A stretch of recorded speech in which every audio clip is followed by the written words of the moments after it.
Welcome back to another episode of Card Talk Canada. We're back as always. Coleman, how you doing? Doing good, thanks, Adrian. So excited to be back. And today is the release of SPA. And today we're going to be talking about the brand new SPA product and everything that comes along with it. Some great hits we've seen so far, including some hits of our own presented by Juice Labs. Maybe we'll talk about that later in the show. We'll recap last weekend's shows for us. Adrian and Juice Labs were at the GTA card show, as well as Ontario Card Corner. Me, we were at the Ottawa Capital Trade Show. We'll also preview Hogtown Card Show this weekend, which will be a great show as well. So, Adrian, let's get right into SPA. I don't know if you want to pull up the checklist here. The product's pretty easy. It's pretty simple. It's one of our favorites. It's one of the best in the hobby. 18 packs per box, 5 cards per pack. There's one FutureWatch auto guaranteed per hobby box. There's also one additional autograph.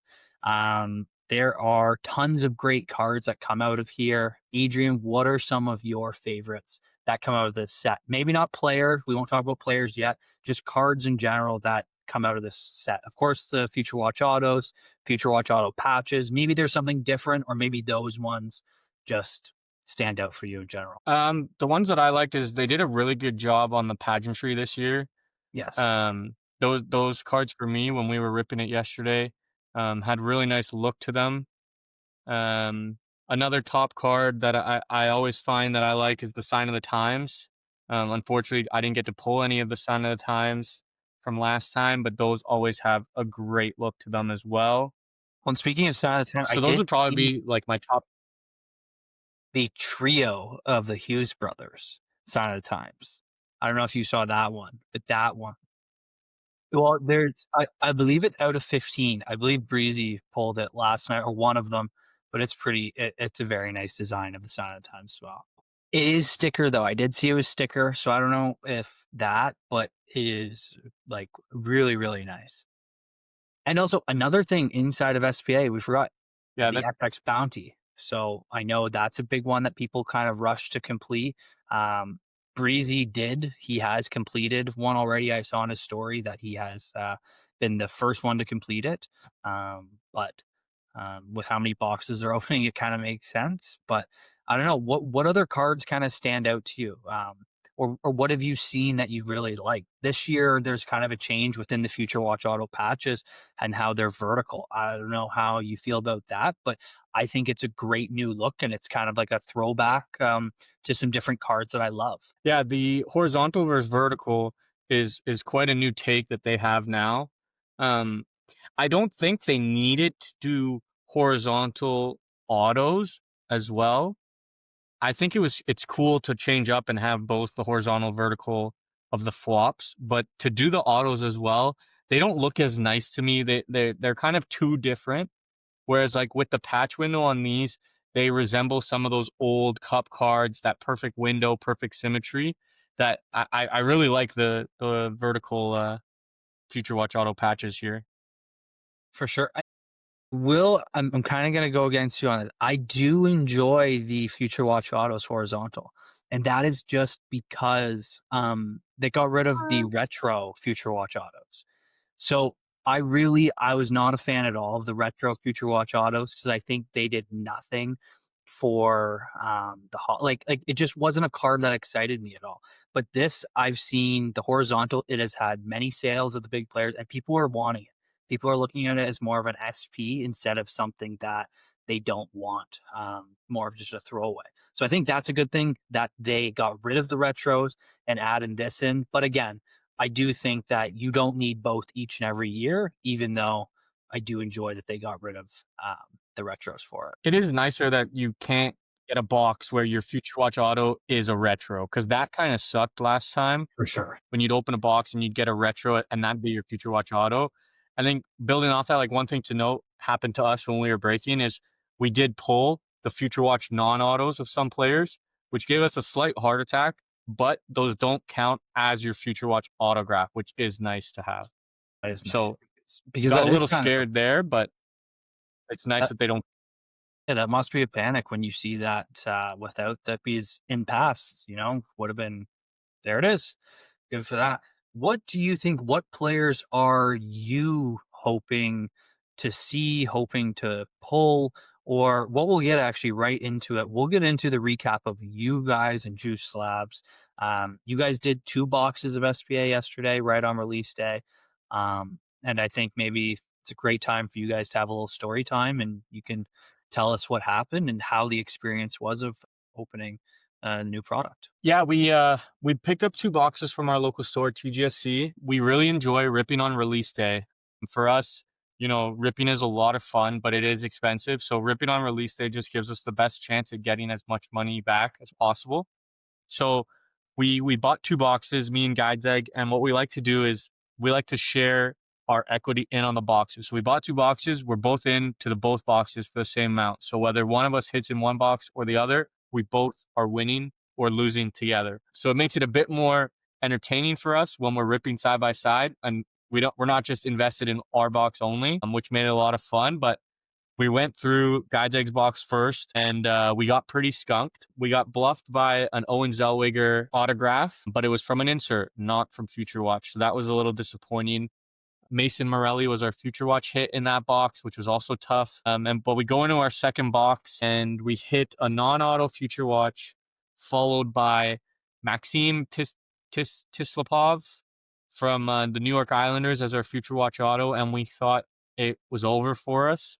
So the next pack, I decided to speed run it, and out pops Mr. Shark himself, Macklin Celebrini, right here behind me, and the boys went nuts. So if you haven't checked out that video on our Instagram, it was like such a low to such a high so quickly that it was like that's what ripping is all about, is those moments right there. That's always the thing with ripping is going from such highs and such lows and pulling that card. And what's so great about it is, especially on release days, you're getting ahead of it and selling at the peak of the market, let's give or take within the first couple months. And it's such a great idea to kind of rip on release day, as you said, and get about what, hopefully you can make your money back on the box, and that's giving you the best opportunity.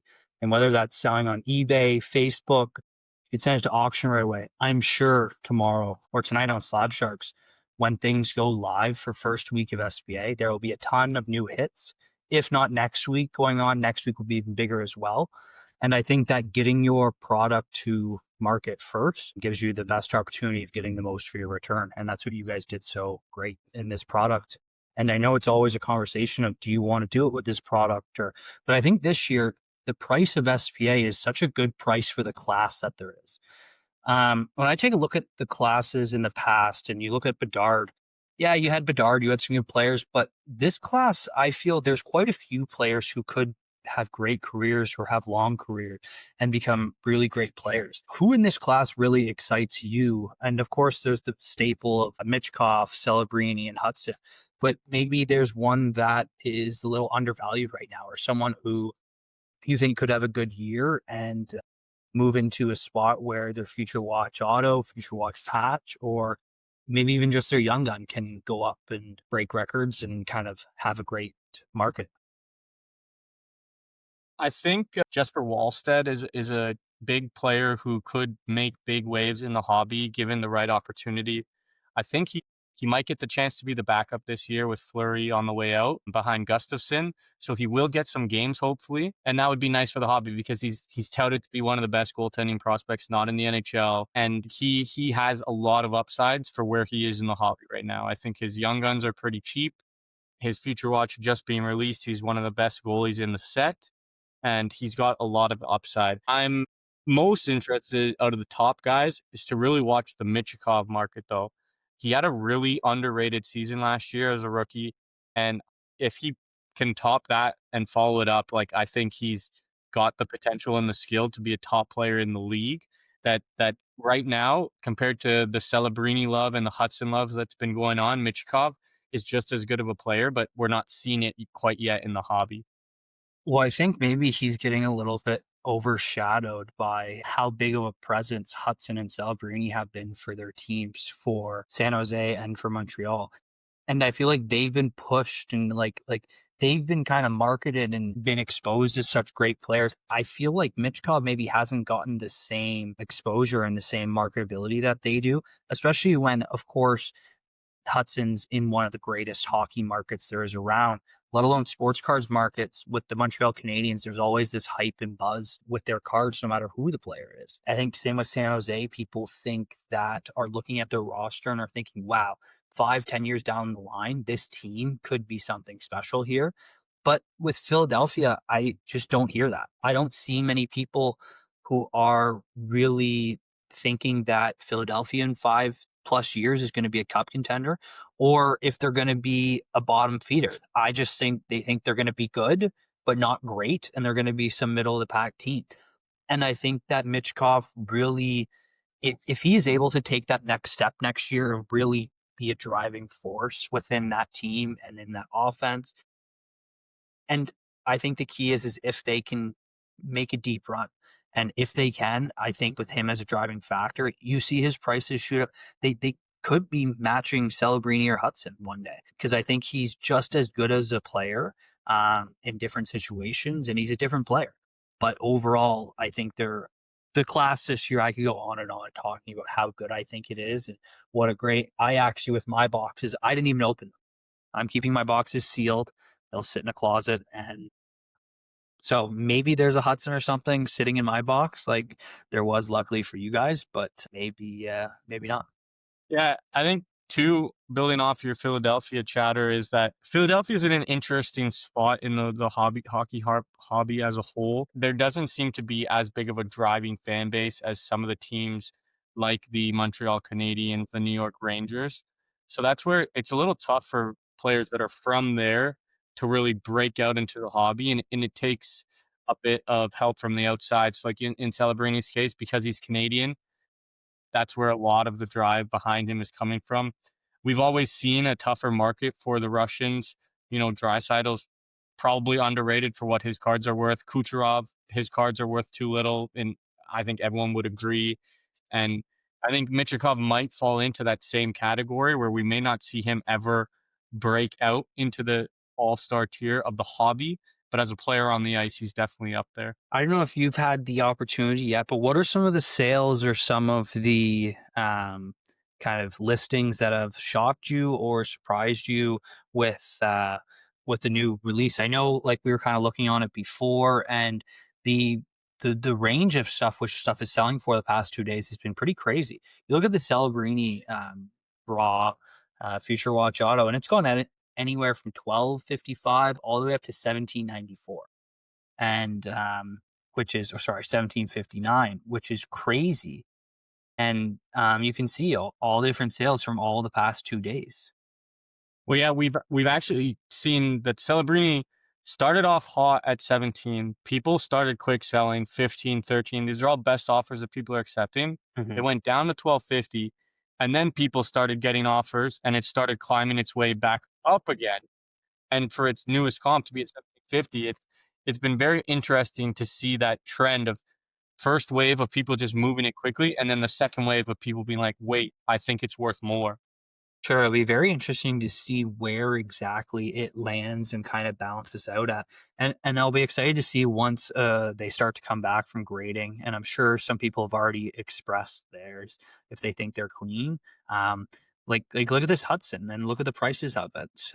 They're bouncing around too. Yeah, they've done a lot of movement. Interesting enough, here's the horizontal that you talked about, pulling just close, not shy off of what the regular is also doing.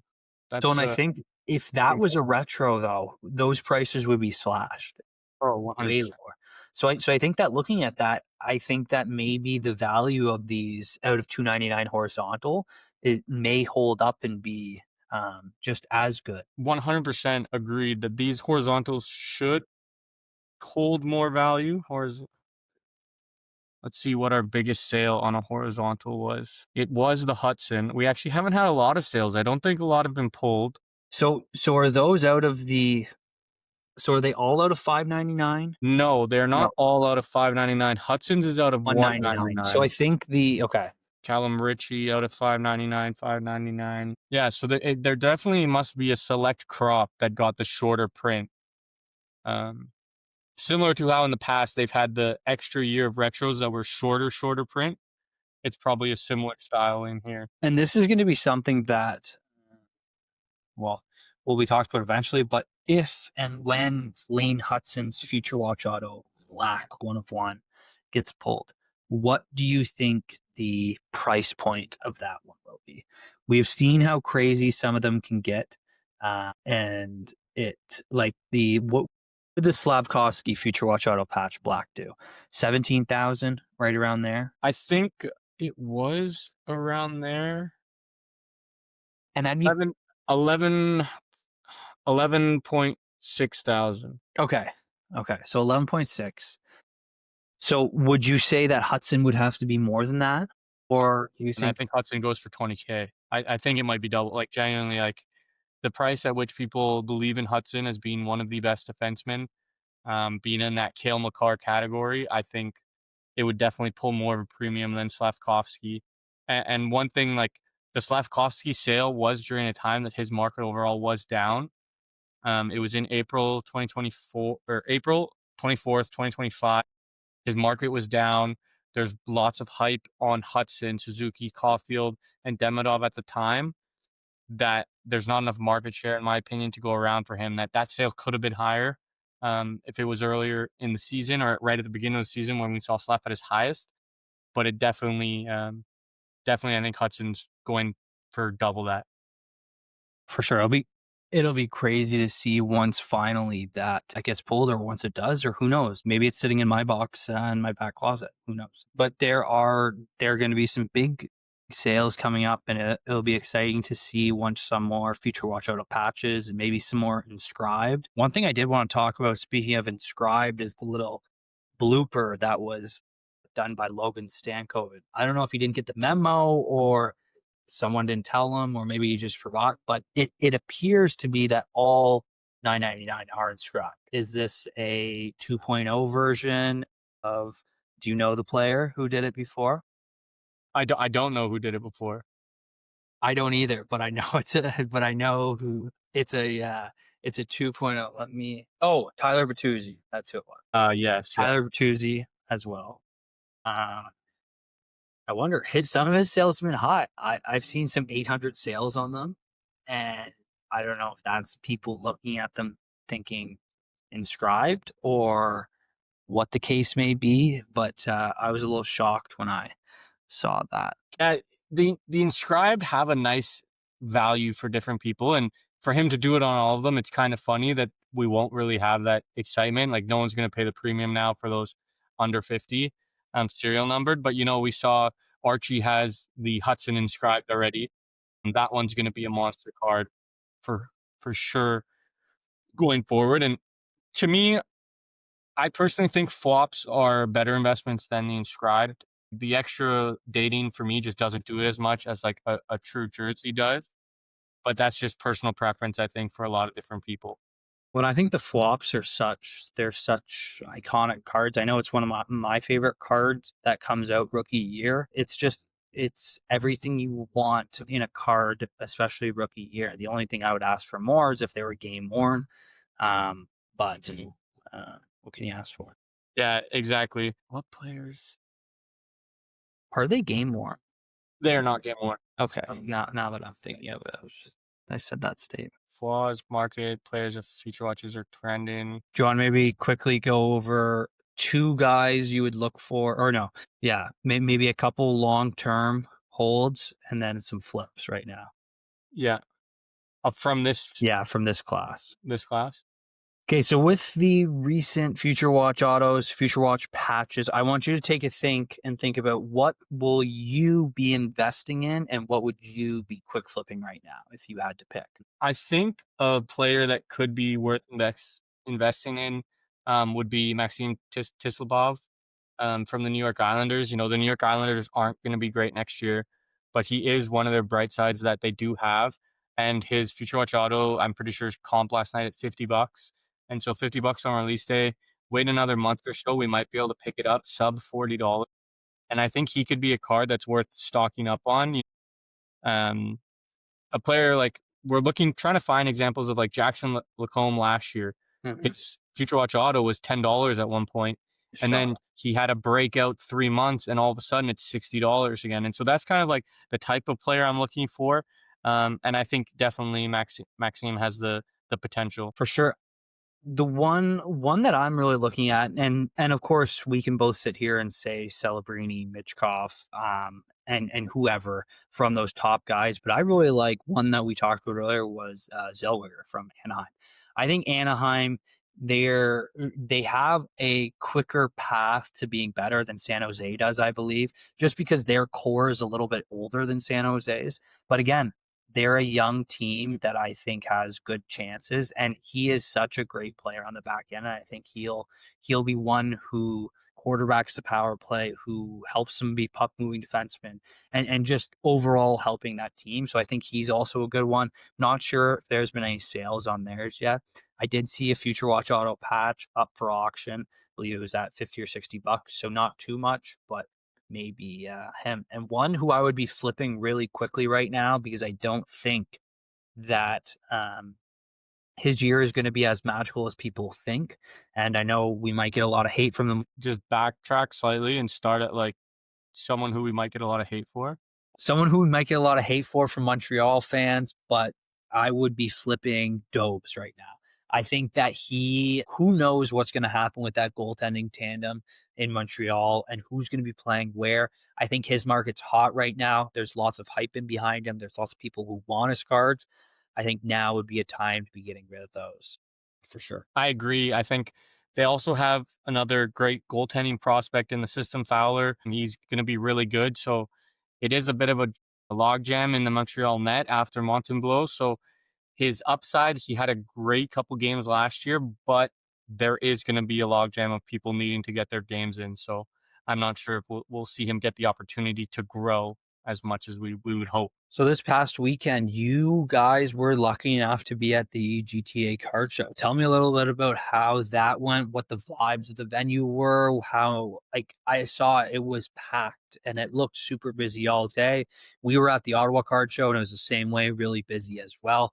What were some takeaways from GTA card show and what were some of your favorite moments from the event? Yeah, the GTA card show never disappoints. It's always a good time. It was a new location. They were moved up into the Vaughan Monte Casino location, and it was packed. We had no expectations going in because it's a new location, so you never know. It's not on the subway line as nice as the other one was, but it was it was a little slow, like the first like 30 minutes, and then after that, there was a lineup to get in for 3 hours. They were at capacity, and it was a wait till someone leaves to get to go in, and it was nonstop the entire day until the final hour. It finally you could breathe a little That's bit. crazy. That's crazy. But you wanna know what? That is just I think that's showing where the hobby is going towards and everything because the amount of people who we see at shows, it seems to just be increasing, increasing. And like I can't imagine once we get into October, November, kind of when the season for hockey at least is full going, it is going to be busy, busy, busy. And the same thing at the Ottawa show. It was just a great day. It was a great day to get out and see people and lots of sales. One of the things I don't know what sold well for you guys or that young guns were flying for us, graded, raw. Everyone was looking for their favorite players, and that was one of the big things. I don't know, was able to buy some great inventory at the show and just overall great time. See all our local people. And I know I wish I could have got to the GTA show, but the Ottawa show is one that I always never want to miss. Yeah, the GTA show was busy and like usual, people are still asking for Matthew Nyes. I was shocked at how many came by the booth asking for Matthew Nyes, but other than that, there was the staples. A lot of people are getting in on Crosby this summer. Big believers in how great he's been and not letting the age catch up to him there, which has been nice to see, but there was also still quite a bit of motion for Pokemon. The show was, I think, about 70% Pokemon this time, but it was a high quality sports show with the vendors we had. Rockstar was there, Kyle from Dolly's was there, J Collectibles, lots of great vendors for sports, lots of great cards available. I saw lots of McDavid's on the move, tons and tons of cards on the move at that GTA show. Yeah, that's one of the things that is you can Nyes has been so hot, so popular. And that was the same thing. Not the same player, but Hudson. Hudson was being asked for like always like crazy. Uh, I think it's one thing you got to stock up on because people just want them, and they'll buy them all day. I don't know, is there a favorite pickup of the show or favorite sale of the show that you wanna talk about? I'll briefly go over mine. I did sell a, Jack Eichel clear cut auto Young Guns, so from Rookie, clear cut. It's very nice, I was glad about that. It's, one that it's not too expensive when you relatively think about it, but overall, it's one of my favorite cards. That was a good one that got, purchased this week. That is a nice card to move. I think my biggest deal that I was a big fan of was I traded down a McKinnon FutureWatch Auto and BGS 9.5 into a couple different cards, but one of the big pieces in that deal was Matthew Nye Seismic Gold Auto. That was probably my favorite card to pick up. That is a good one. That'll be one that I think Nye is, I think, going into the year, I think he's gonna have a really good year, and I think his market could shift up a little bit, especially with having to kinda take some of the burden of Marner being gone and it being redistributed throughout the guys there. I think that he could step up and maybe another 10, 15 points on the season and could just increase his market even. 100%. There was lots of chatter about him, lots of chatter about Tavares too. I think there's starting to be a bit of a buy-in again for the Leafs going into the season. You know, a lot of people had a lot of distaste after the whole Marner situation, us losing again in a game seven, that the hobby kind of halted and it was only focused on Nyes. But, you know, we're starting to hear chatter again on Matthews, Nylander.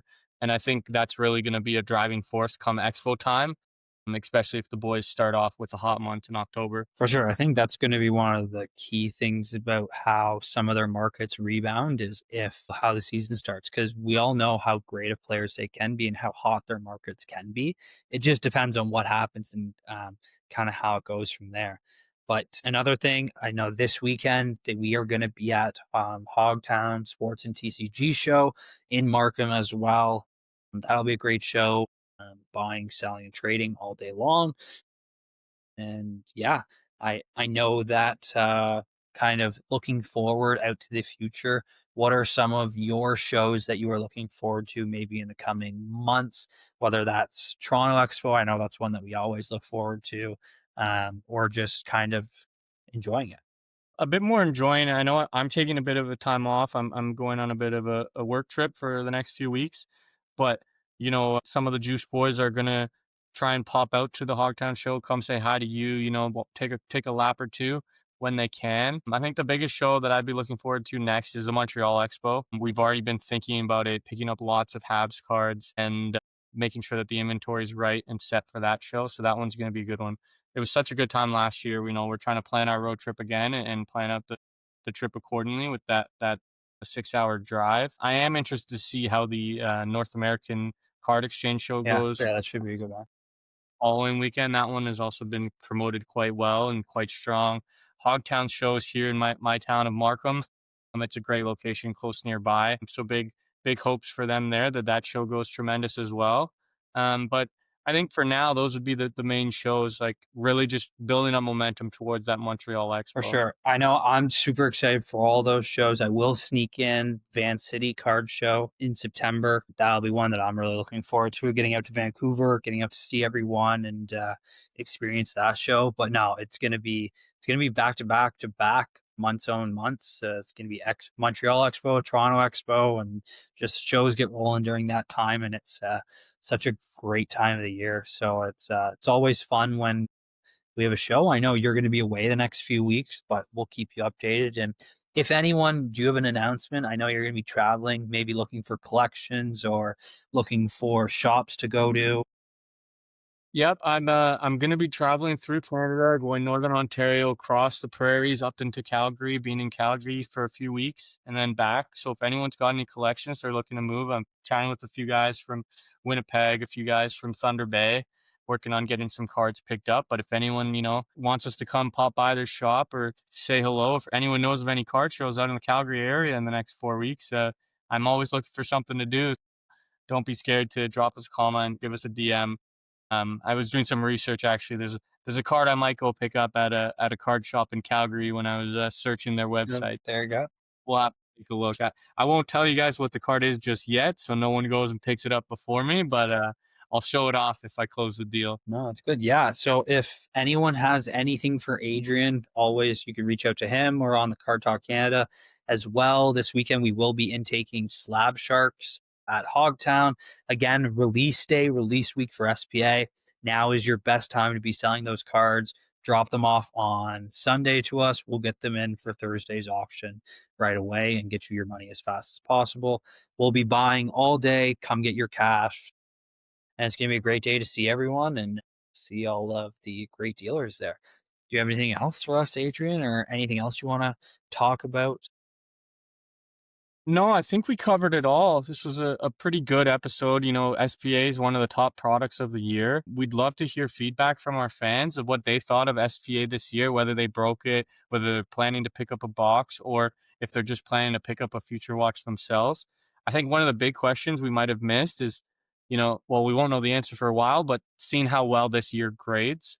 We know the Bedard year was kind of tough with the foil on the corner, so it will be interesting to see the conditions when some grades start coming back. So I'm very excited for that, but we'll have to wait and see. We probably won't see some until Montreal Expo time if they get back in the 7 week Yeah, period. hopefully, maybe someone will do some Super Express for inscribed Hudson or something like that, and we'll get one sooner. But yeah, hopefully by then we'll see. But that is always a big concern and question going into SPA is how the quality and Yeah, 100%. So don't forget to leave us a comment on the episode or on our Instagram, and we'll be sure to talk about it in the next episode. Even though I'm going on a trip, we'll stay up to date on our episodes. I'll be shooting from a hotel room.